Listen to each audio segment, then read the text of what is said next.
We were puzzled that South Africa was on the red list of the United Kingdom despite declining infection levels in South Africa and levels that were far lower than those of the United Kingdom.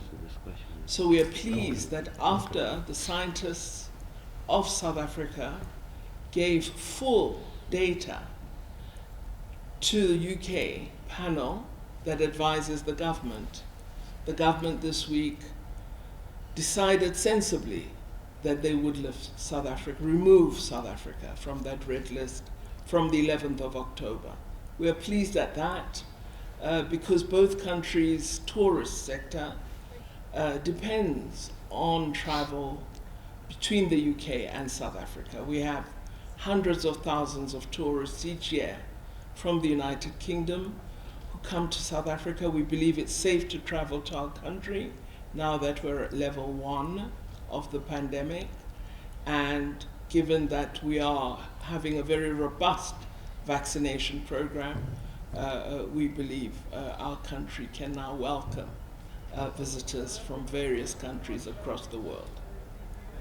With respect to our discussions, we discussed the Middle East certainly, and peace processes within the Middle East, but our primary concern is that countries in the Middle East must support the cause of the people of Palestine and not in any way detract from the importance of ensuring that we don't neglect to call for and agitate for freedom and self-determination for the people of Palestine.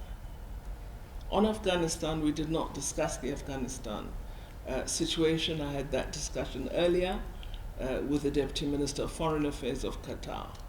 But our discussion really primarily focused upon South Africa, the African continent, and Palestine. Well, we certainly have written formally to the African Union Commission Chair to indicate that we want the matter to be on the agenda of the Executive Council, where it should have been properly discussed before any such decision was taken. We believe despite the Commission Chair having these powers delegated to him, the matter is of such importance. It's not the first time it's come before the AU, and it was not agreed to previously on 2 occasions. The situation has not changed. Palestine is not free. And so it cannot be that there's an argument for suddenly granting such status. So we would want it to be on the table at the Executive Council meeting, and we will argue for that. We have the support of all SADC countries.